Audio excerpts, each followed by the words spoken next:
Milhares de pessoas no mundo sofrem hoje com doenças inflamatórias intestinais, as DIs. Embora mais comuns na América do Norte e na Europa, cada vez mais latino-americanos são diagnosticados com DIs. Elas são um conjunto de enfermidades intestinais crônicas de etiologia multifatorial, como a doença de Crohn e a retocolite ulcerativa, e são responsáveis por um grande prejuízo na qualidade de vida dos pacientes. Em quase metade dos casos, o diagnóstico das DIs só ocorre 1 ano após o surgimento dos sintomas, o que agrava ainda mais as condições dos pacientes e faz da ileocolonoscopia uma importante ferramenta de diagnóstico e monitoramento.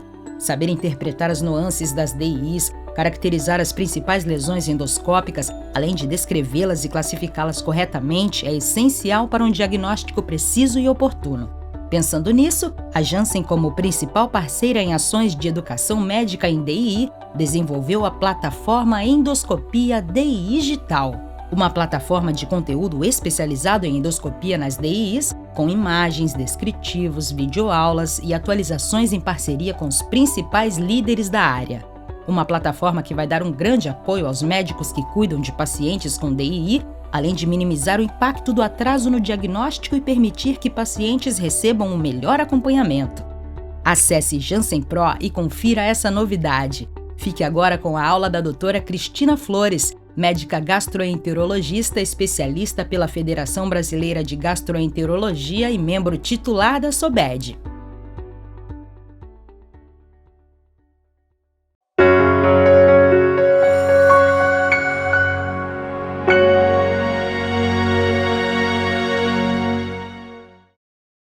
Olá pessoal, meu nome é Cristina Flores, eu sou gastroenterologista e endoscopista, focada em doença inflamatória intestinal, e hoje eu gostaria de conversar com vocês sobre cicatrização de mucosa, treat to target, como aplicar isso na prática clínica, e vocês vão ver que isso não é tão fácil assim ou tão simples assim, ainda existem muitas coisas para serem definidas. Vamos falar, então, sobre qual o melhor momento na endoscopia, na prática clínica, quando nós estamos falando em monitorar tratamento, ou seja, o treat to target, que é focar, né, num objetivo de tratamento, que normalmente nós estamos falando de cicatrização de mucosa, como aplicar isso na prática clínica. Como vocês sabem, ficar fazendo colonoscopia toda hora não dá. Né? Seja pelo risco, seja pelo custo, seja porque o paciente não vai gostar nada dessa proposta, e por isso mesmo o estudo que fala em treat to target, que é o chamado CALM, ele usou um marcador substituto, vamos dizer assim, né? Que foi a calprotectina. Mas vamos conversar um pouquinho mais sobre a própria ileocolonoscopia, em que momento que a gente deve fazer, como é que nós devemos interpretá-la, e vocês vão ver que ainda existem muitas coisas para se definir. Mas então, o nosso principal alvo, não é o único, mas o nosso principal alvo é cicatrização de mucosa. Por que cicatrização de mucosa? Porque isso significa, de fato, restaurar a barreira, a função de barreira da mucosa. No momento que nós temos processo inflamatório, nós temos quebra da barreira, nós temos penetração de uma série de antígenos que estimulam cada vez mais o sistema imunológico, nós temos perda de nutrientes, perda de proteína, perda de ferro, etc. Então, nós queremos cicatrizar a mucosa para restaurar a função de barreira. E nós sabemos que, conseguindo isso, nós temos menos índices, menos taxas de cirurgia, de hospitalizações, melhoramos as taxas de remissão clínica sustentada, ou seja, o paciente fica bem por mais tempo, e mais tempo sem corticoide. Então, esses são as vantagens bem definidas da cicatrização de mucosa. Nós sabemos que a ileocolonoscopia é o exame padrão para definir cicatrização de mucosa. Agora, aí nós entramos numa seara mais complicadinha, do tipo assim, o que realmente é cicatrização de mucosa? Então, de uma forma geral, a gente pode considerar na retocolite ulcerativa a mucosa cicatrizada quando nós não temos friabilidade, nós não temos erosões, nós não temos ulcerações. Na doença de Crohn, também, de uma forma muito simplória, dizer que é a ausência de ulcerações. Só que, na verdade, qual a definição de cicatrização de mucosa? Não é tão simples assim. Essa tabela, que foi publicada nesse artigo que está identificado aqui embaixo, bem recente, ele mostra exatamente um levantamento da definição de mucosa em vários estudos que foram feitos. E vocês vejam a quantidade de... Primeiro que existem vários scores endoscópicos na retocolite que podem confundir. Então, por exemplo, esse aqui já usou um score de... não vou nem pronunciar. O outro, o score de Barrow. E assim por diante. Tá? Então, é muito complicado porque cada estudo usa uma definição diferente. E, portanto, as taxas de cicatrização de mucosa são variáveis. Elas vão ser variáveis com o tratamento e elas vão ser variáveis com a definição que os autores resolveram utilizar. Aqui, um pouco mais, só para ressaltar mais ainda essa dificuldade, é assim, esse estudo usou como CDIS menor do que 3. Esse, como menor que 4. Aqui, ele já, o Rutgers, né, no Extend, que é aquele estudo de adalimumab, cicatrização de mucosa, já usou o CDIS menor ou igual a 4 ou CCD menor do que 3. Quando a gente fala de retocolite, tem estudos que usam maio 0, maio 1. Esse aqui utilizou o CIS, que vocês já devem ter visto, se não vão ver a aula da doutora Eloá, que é um índice de retocolite ulcerativa, o CCD 0, nada, tá? Já aqui foi utilizado CCD menor do que 3. Então, vocês vejam que existe muita confusão aí. Tá? Então, quando a gente vê uma imagem como essa, em que a gente está vendo a mucosa com áreas cicatriciais, com retração cicatricial, áreas mais nacaradas, uma certa distorção dos vasos da submucosa, mas realmente nada de inflamação, é muito fácil, né? Isso é cicatrização de mucosa. Só que nós temos outras situações, nós temos as situações em que daqui a pouco nós temos um pouquinho de edema, nós temos um pouquinho de enantema, daqui a pouco algumas erosõezinhas. Será que isso é mucosa cicatrizada ou não cicatrizada na doença de Crohn, por exemplo?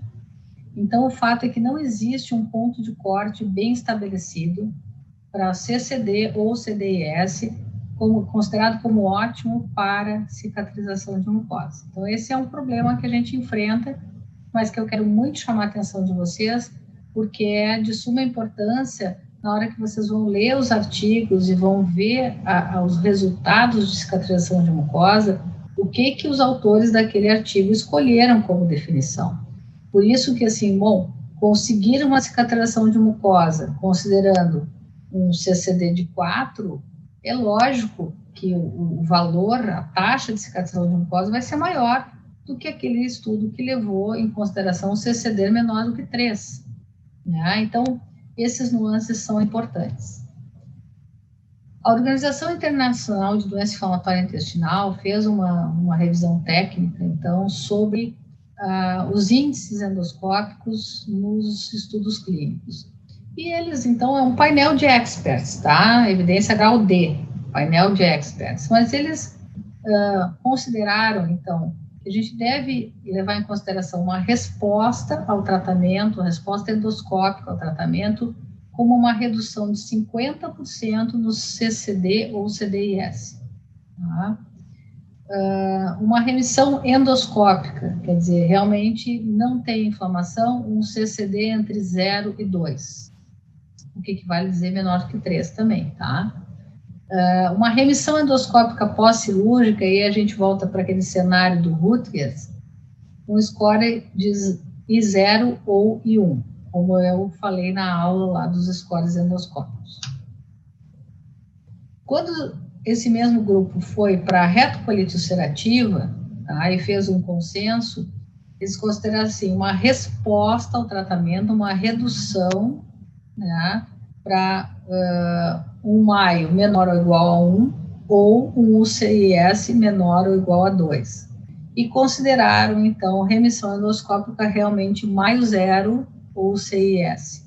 Quando vocês vão olhar os estudos, a imensa maioria dos estudos iniciais, seja do infliximab, golimumab, dalimumab, né? Então, tem que olhar ali.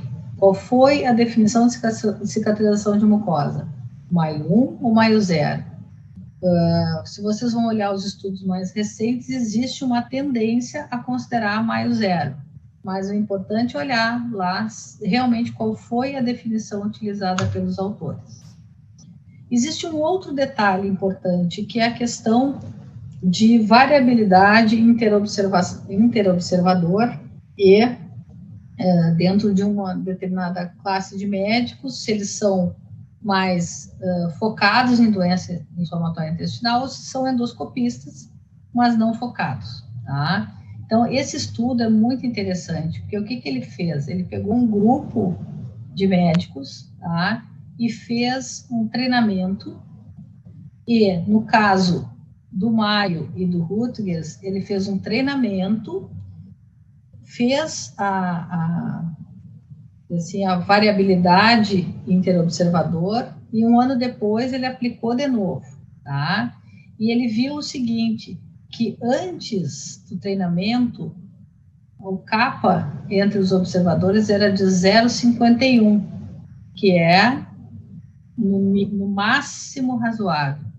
E depois do treinamento, esse kappa foi para 0,76. Da mesma forma, o Rutgers, de 0,45 para 0,79. O que eu quero dizer para vocês sobre isso? É que a gente precisa praticar, precisa treinar, precisa ter paciência. A ileocolonoscopia de uma doença inflamatória intestinal, ela não é aquela ileocolonoscopia da nossa prática, assim, fazer rapidinho, tem 200 exames na casa. Não é, ela tem que ter paciência. Claro que depois, com o treinamento, a gente vai pegando, vai treinando o olho, a gente vai ficando mais rápido. Mas no início, a gente realmente tem que se dedicar para poder observar direito o que a gente está vendo e descrever agora eu me lembrei dos mínimos detalhes, né? E descrever realmente detalhadamente o que a gente está vendo. É interessante essa questão entre maio 1 e maio 0, porque até bem pouco tempo atrás não se discutia muito isso. Cicatrização de mucosa é maio 0 ou maio 1, tá? Então, lembrando a vocês, o que é o maio 1? É quando a gente tem edema ou enantema, ou os dois, tá? Não tem erosão, não tem ulceração, não tem exudação, não tem nada de friabilidade significativa. Então, isso também era considerado cicatrização de mucosa, assim como o maio 0, em que a gente vê aqui área de mucosas mais pálidas, atróficas, distorção dos vasos, alguns pseudopólipos, mas realmente a gente não vê nem edema, nem enantema, muito menos quebra de mucosa. E vocês vejam aqui, a reativação clínica no segmento de um ano foi significativamente diferente entre o paciente que atingiu um maio 1 daquele que atingiu um maio 0. Então, recidiva clínica, sintomas em um ano, com maio 1, 27,3%, com maio 0, 11,5%. Então, isso para mostrar para vocês que realmente é diferente o maio 0 do maio 1, bem como o CIS 0 do CIS 1. Tem esse artigo que mostrou mais ou menos a mesma questão. Risco de recaída no CIS de 5% e risco de recaída no CIS 1 de 22,4%. Então, outra dificuldade que nós temos é quando realizar a avaliação endoscópica, quando realizar a ileocolonoscopia para julgar o resultado do tratamento, para julgar a cicatrização de mucosa. Será que isso deve ser feito com 3 meses, com 6 meses, 1 ano? Isso é difícil de definir, não tem nenhum estudo que nos responda a essa pergunta. Então, eu trouxe aqui, por exemplo, o que o ECO, o consenso do ECO, nos diz sobre isso. Eles colocam assim: parece que a avaliação de cicatrização de mucosa deva ser realizada entre 12 e 24 semanas do início de uma nova terapia. Num outro momento, tá, ele coloca assim: nos pacientes com retocolite ulcerativa que responderam clinicamente, a cicatrização da mucosa deve ser determinada endoscopicamente ou por calprotectina de 3 a 6 meses do início da terapia. Eu diria para vocês que aqui daí já englobou, botou a calprotectina no meio. Aí eu vou dar uma opinião pessoal minha, já que as coisas não estão definidas, né? Nós temos que começar um tratamento e julgar se esse paciente está indo bem. A gente pode até empurrar um pouquinho, como eu digo, né? Empurrar um pouquinho essa ileocolonoscopia para mais próximo dos 9, 12 meses. Se o paciente não está indo bem, a gente vai precisar trazer essa ileocolonoscopia um pouco mais próximo, tipo 6 meses. Eu acho que menos de 6 meses é bastante precoce, talvez em alguns casos específicos, como exceção, mas eu diria assim, entre 6 e 12 meses, dependendo se o paciente está bem, está indo bem ou não está indo bem. E aí nós temos, claro, no momento que a gente atinge a cicatrização de mucosa, a gente não vai ficar fazendo colono toda vez no paciente. Aí a gente pode introduzir a calprotectina como um monitoramento não invasivo. A recomendação, vocês vejam como é confuso, né? A recomendação da Organização Internacional de Doença Inflamatória Intestinal já diz assim: a avaliação da atividade endoscópica deve ser feita entre 6 e 9 meses após o início de uma nova terapia. Eu diria assim, que existe opiniões de experts, consensos, guides, mas não tem realmente a evidência científica para nos dizer com certeza qual o melhor momento. Então, a gente vai individualizar isso. Também, como tantas outras coisas, a gente deve individualizar na doença inflamatória intestinal. Então, opinião minha, eu acho assim, a gente puxa mais para os 6 meses quando as coisas não estão indo tão bem, a gente empurra mais para os 9, 12 meses quando as coisas estão indo bem, tá? Então, acho que isso é importante de vocês saberem que não existe uma definição padrão bem justificada e que a gente vai fazer as coisas conforme o nosso paciente está indo, o que a gente julga que é melhor para ele. Esse aqui é um fluxograma que eu fiz, juntando todas as evidências científicas e essa questão de target e tudo mais. Então, eu sugeri, assim, até esse é o que eu fiz para um livro, tá? Para a doença de Crohn, daí eu já coloquei aqui do ladinho a retocolite ulcerativa também. Então, a grande questão é, a gente tem que avaliar a atividade através da ileocolonoscopia, aquilo que a gente fala sempre, a gente tem que... O paciente está sintomático, mas nós temos que ter certeza do que está acontecendo, tá? Então, a ileocolonoscopia é interessante fazer nesse momento um biomarcador também, né? Porque aí a gente vai ter por exemplo, uma calprotectina de base. Se a gente não tem calprotectina, a gente usa a proteína C reativa, que não é tão sensível, mas que pode nos ajudar também. Tudo bem, a gente avalia o paciente, a gente vai escolher a terapia e nós vamos monitorar. Em média, a cada 3 meses também. Tem pacientes que não estão bem, que estão mais graves, a gente tem que ver ele mensalmente até as coisas se organizarem.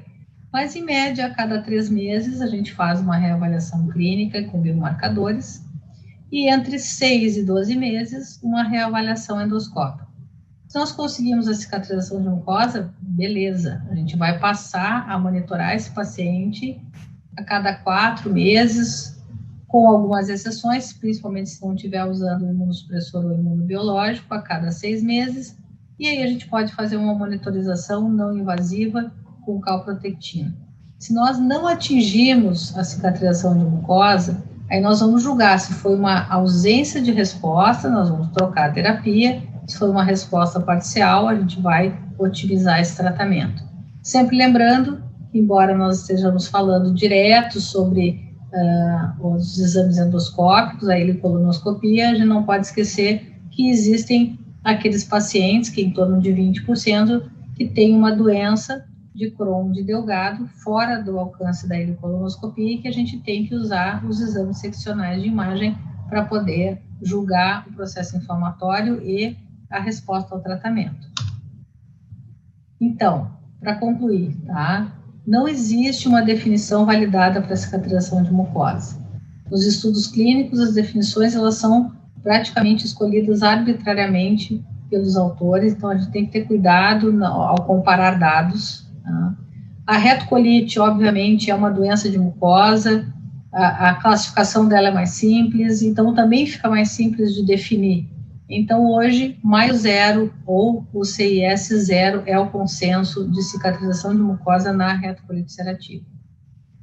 Na doença de Crohn, uma coisa um pouquinho mais complexa, mas a sugestão fica, então, de que nós consideremos o CCD menor do que 3 ou um CDIS menor do que 4, sem ulcerações, porque tem mais esse detalhe também. Daqui a pouco a gente pode pontuar como menos do que 4, mas a gente pontuou lá que tinha uma ulcerazinha, e isso, então, não deve ser considerado cicatrização de mucosa. Não estou dizendo que com isso a gente tenha que mudar tratamento, otimizar tratamento, não é isso, tá? Eu estou tentando aqui com vocês fazer um exercício de definição de cicatrização de mucosa.